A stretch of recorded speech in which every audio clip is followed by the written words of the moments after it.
Hello friends, मैं हूँ रचना और स्वागत करती हूँ आपका अपने चैनल गार्डनिंग विद रचना में। फ्रेंड्स, अगर आपका गुड़हल का पौधा देखने में बहुत स्वस्थ लग रहा है, ग्रोथ बहुत अच्छी है, उस पर कई सारी ब्रांचेस भी हैं, पत्तियाँ बिल्कुल हरी भरी स्वस्थ हैं, कोई बीमारी भी आपको अपने पौधे पर नहीं दिख रही है, पर फिर भी उसमें ना तो कोई फूल आ रहा है और ना ही कोई कली बन रही है, या फिर एक आध फूल आने के बाद से फ्लावरिंग बिल्कुल बंद हो गई है, तो आपको ऐसे में कौन सा मैजिकल फर्टिलाइज़र अपने गुड़हल के पौधे को देना है, ये आज आपके साथ अपने वीडियो में शेयर करूंगी और इसके अलावा कुछ छोटी छोटी जानकारियां भी आपके साथ शेयर करूंगी। फ्रेंड्स, अगर आप मेरी बताई हुई जानकारियों को फॉलो करेंगे और जैसे मैंने बताया है वैसे ही अपने गुड़हल के पौधे की केयर करेंगे और अपने पौधे को जो फर्टिलाइज़र आज मैं बताने वाली हूँ उसको देना शुरू कर देंगे, तो चाहे आपका हाइब्रिड गुड़हल हो या फिर देसी गुड़हल हो, आपके पौधे में कोई भी प्रॉब्लम नहीं आएगी और 1 या 2 फीड में ही आपके गुड़हल के पौधे की हर ब्रांच पर छोटी छोटी ढेर सारी कलियाँ बनती दिखने लगेंगी और अगर आपके पौधे में ग्रोथ भी नहीं हो रही है तो वो भी आनी शुरू हो जाएगी। कोई भी वैरायटी का पौधा हो फ्रेंड्स, आप ये फर्टिलाइज़र एक बार इस्तेमाल करके देखिए, आपको 100% रिजल्ट्स इससे ज़रूर मिलेंगे। ये देखिए फ्रेंड्स, ये मेरा रेड कलर का गुड़हल का पौधा है। मैंने ये मैजिकल फर्टिलाइज़र कुछ ही दिन पहले अपने इस पौधे में दिया था और आप देखिए इसका रिज़ल्ट कितना बढ़िया मुझे मिला है। इसमें कितने सारे बड़े बड़े फूल एक साथ आए हुए हैं और अभी भी इसमें कितनी सारी कलियाँ बनी हुई हैं। अगर ये आप ऐसा मानते हैं कि सिर्फ खाद अगर आप अपने गुड़हल के पौधे में डालते जाएंगे और आपका पौधा फूल और कलियों से भर जाएगा, तो ऐसा बिल्कुल भी नहीं है फ्रेंड्स। खाद के साथ साथ आपको अपने पौधे की देखभाल भी करनी होगी, उसकी प्रॉपर केयर करनी होगी और कुछ ज़रूरी बातों का भी ध्यान रखना होगा। तो इससे रिलेटेड कुछ ज़रूरी टिप्स आपके साथ शेयर कर रही हूँ फ्रेंड्स, जिनका आपको अपने गुड़हल के पौधों पर ध्यान रखना बहुत ज़रूरी है। तो सबसे पहला टिप है कि अगर आपके गुड़हल के पौधे पर किसी भी ब्रांच पर फ्लावरिंग नहीं हो रही है, तो ऐसे में आपको ऐसी सारी ब्रांचेस को ऊपर से हल्का हल्का सा कट कर देना है। कट कर देने से कई सारी नई नई ब्रांचेस आएंगी और फिर उन्हीं ब्रांचेस में कलियां बनना शुरू हो जाएंगी। फ्रेंड्स, अगर आपने फरवरी और मार्च में अपने पौधे पर प्रूनिंग नहीं की है तो कोई बात नहीं है, आप अभी भी हल्की हल्की सी प्रूनिंग अपने पौधों पर कर सकते हैं। तो फ्रेंड्स, आपको अपने गुड़हल के पौधे पर खाद देने के अलावा डायरेक्ट सनलाइट में रखना है। गुड़हल का पौधा एक धूप का पौधा है फ्रेंड्स, इसको जितनी ज़्यादा और जितनी अच्छी डायरेक्ट सनलाइट मिलती है, ये उतने ही ज़्यादा फ्लावरिंग करता है। अच्छी धूप मिलने से इसमें ढेरों कलियाँ भी बनेंगी और इसके जो फूल आएंगे वो भी बड़े बड़े साइज़ के आएंगे। पर अगर आपने इनको किसी शेडी एरिया में रख दिया है या फिर जहाँ रोशनी आती हो ऐसी जगह पर रख दिया है, तो इसमें सिर्फ पत्ती ही पत्ती बनती रहेंगी, फूल और कलियाँ बिल्कुल भी नहीं बनेंगे। तो इसलिए इसको आपको विशेष ध्यान रखना है कि आपको अपने गुड़हल के पौधे को पूरे दिन की धूप जहाँ पर मिले ऐसी जगह पर ही रखना है।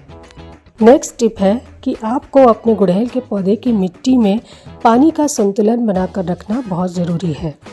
अगर आपके एरिया में धूप ज़्यादा है, गर्मी ज़्यादा है, तो सुबह और शाम दोनों ही टाइम आप अपने पौधे में पानी दे सकते हैं।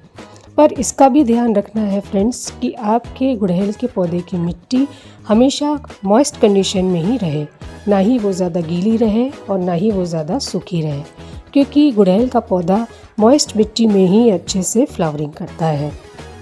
इन बातों पर ध्यान देने के बाद अब आपको बताने वाली हूँ उस मैजिकल लिक्विड फर्टिलाइज़र के बारे में जो कि आपको अब अपने पौधों में देना है। तो ये मैजिकल लिक्विड फर्टिलाइज़र कैसे बनाना है और कैसे अपने पौधों को देना है और कितनी मात्रा में देना है, इस बारे में बात कर लेते हैं। तो इस लिक्विड फर्टिलाइज़र को बनाने के लिए यहाँ पर सबसे पहले मैंने लिया है 1 लीटर पानी और इसमें जो मैं सबसे पहली चीज़ ऐड कर रही हूँ वो है 2 मुट्ठी वर्मी कंपोस्ट की और उसके बाद 1 से 1.5 चम्मच के आसपास चाय की पत्ती फ्रेंड्स, ये सब चीज़ें हम अपने पौधों में क्यों दे रहे हैं और ये हमारे पौधों पर क्या फ़ायदा करते हैं, इनका फ्लावरिंग में क्या रोल होता है, ये सारी जानकारी भी आपको आगे मैं अपने वीडियो में बताऊंगी। अब चाय पत्ती देने के बाद इसमें मैं ऐड कर रही हूँ 1 चम्मच सीवीड एक्सट्रैक्ट की। ये सीवीड एक्सट्रैक्ट आप ग्रैन्यूल फॉर्म में भी डाल सकते हैं और लिक्विड फॉर्म में भी ले सकते हैं। अगर आप ग्रैन्यूल फॉर्म में ले रहे हैं तो भी आपको 1 चम्मच ही लेना है। और इसके बाद लास्ट में मैं इसमें ऐड कर रही हूँ 2 सूखे हुए प्याज के छिलके। बस अब इन सब चीज़ों को पानी में अच्छे से मिक्स कर देना है और इस पानी को ढककर 24 घंटे के लिए छोड़ देना है। 24 घंटे के बाद ये देखिए फ्रेंड्स, एक बहुत ही शक्तिशाली जादुई लिक्विड फर्टिलाइज़र बनकर रेडी है। पर फ्रेंड्स, ये लिक्विड फर्टिलाइज़र देने से पहले आपको 2 बातें हैं जिनका ध्यान रखना है। पहली तो ये है कि कभी भी आपको ये लिक्विड फर्टिलाइज़र कंसंट्रेटेड फॉर्म में अपने पौधों में नहीं देना है। हमेशा ही ये लिक्विड फर्टिलाइज़र डाइल्यूट करके ही पौधों को देना है। और दूसरा कि लिक्विड फर्टिलाइज़र हमेशा आपको थोड़ी सूखी हुई मिट्टी जब हो तभी देना है। गीली मिट्टी में लिक्विड फर्टिलाइज़र देना अवॉइड करना चाहिए। तो आइए इस लिक्विड फर्टिलाइज़र को अपने गुड़हल के पौधे में देने से पहले इसे डाइल्यूट कर लेते हैं, इसको पतला बना लेते हैं। डाइल्यूट करने के लिए हमने जितनी मात्रा में ये लिक्विड फर्टिलाइज़र लिया है उतनी ही मात्रा में हमें सादा पानी और इसमें ऐड करना है।